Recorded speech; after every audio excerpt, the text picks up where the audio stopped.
WrestleMania 41 season is now over. We are past WrestleMania. It is time for my reaction.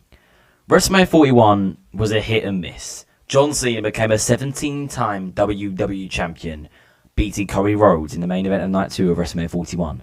Seth Rollins turned heel and aligned with the Wise Man, the Advocate, the Special Counsel, Paul Heyman, to defeat Roman Reigns and the best in the world, CM Punk, in the main event of Night 1. There's a lot to talk about in this video about WrestleMania 41. So hope you enjoy this video. This guy's been asked to record. Always remember, smash the like and subscribe button to the channel, and let's get into this one. So then, kicking off Night 1 of WrestleMania 41, main event Jey Uso challenged Gunther for the World Heavyweight Championship. It was all predictable that Jey Uso was finally going to win his first world title after over 7 tries at a world title he had been defeated. But finally, on his 8th try, he won the World Heavyweight Championship and beat Gunther in the opening match of WrestleMania 41. But it was in not a great way possible. The match was very slow. It weren't very good. It was a stop and start match. But Jey Uso tapped out Gunther. A lot of people like Gunther because he's a very good professional wrestler. But the last 2 years, he's lost to Sami Zayn and Jey Uso.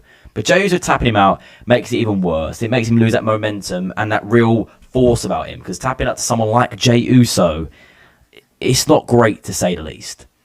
The rest of Night 1, we saw that Jacob Fatu defeated LA Knight to win his first title, the United States Championship ever, being in WWE. But it was more about the main event that saved the whole Night 1. It was a very underwhelming night, one of the worst Night 1s we could ever see. It was Roman Reigns versus Seth Rollins versus CM Punk. Paul Heyman being CM Punk's corner for the start of the match. It was one of the biggest main events of all time, one of the biggest triple threat matches at WrestleMania of all time.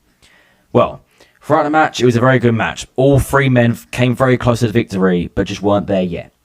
But coming to the end of the match, CM Punk and Reigns were both down. Heyman had a choice. Does he pick Punk? Does he pick Reigns? At first, he had a steel chair. He gave it to CM Punk to whack Roman Reigns with and win in his first ever WrestleMania main event. But sadly, it didn't go that way. Heyman low-blowed CM Punk before he could do anything, saying, "Why did you make me choose? Look what you made me done. I will never betray the tribal chief." He gave the chair to Roman while Seth Rollins was getting up and saying, hit him, Roman, end it all now." Roman was ready to hit him, and Heyman low-blowed Reigns, put him down, and gave this chair to Seth Rollins. Rollins whacked the chair in Reigns' back like old times when he defeated and ended the Shield. He stomped Roman's head in the mat for the 1, 2, 3. Rollins had turned heel, aligned with Paul Heyman, and won in one of the biggest triple threat matches ever, pinning Roman Reigns once again, meaning Roman Reigns had been pinned 2 Manias on the bounce. CM Punk lost in his first WrestleMania main event as well, meaning that Night 1 came to a very hefty close. Night 2 started off with the Women's World Championship match. Bianca Belair, Rhea Ripley, Io Sky, Women's World Championship. A very, very good match. Io Sky retained the Women's World Championship, which is actually a decent match, to be fair. The IC title match was very good, including Braun Breaker, Finn Balor, Penta, and Dominic Mysterio. Dominic Mysterio surprisingly came out on top, winning his first ever title and following in his dad's footsteps, winning the IC Championship as his first singles title, also in the footsteps of Eddie Guerrero. As you could say Godfather, that's one thing we could say at least. But the big thing with WrestleMania 41 was the main event.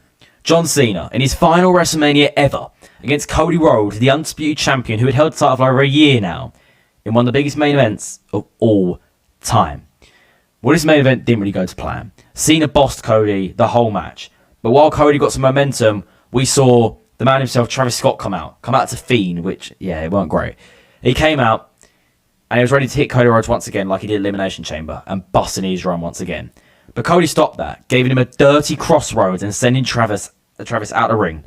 Cena had the chance, but Cody reversed it. Cena looked at Cody and said, "I'm sorry for everything, please forgive me." Cody forgave him, but Cena was playing this game. He low-blowed Cody while the referee weren't in the ring, then proceeded to hit him with the Undisputed Championship in the head. The referee went back in, 1, 2, 3. It was over. Cody Rhodes' title reign came to an end at 379 days, and finishing the story, well, that chapter was closed. John Cena had become a 17-time champion, breaking the record and becoming the man to hold the most ever WWE titles in the history of the company and the industry. WrestleMania 41 overall was not a great WrestleMania. That's one thing we can say at least. It was quite underwhelming. There was stuff that could have been better. Something to say at least. Most matches were a little bit slow and weren't good enough. But the crowd was awful as well. There was no atmosphere. It just felt a little bit dead. I'm hoping next year in New Orleans it can be a lot better. WrestleMania 42 on April 11th and April 12th. But you lot, thank you lot for watching. It has been an awesome to record. Always remember, smash the like and subscribe button to the Flip It channel. I'll see you little day faces soon. Goodbye, guys.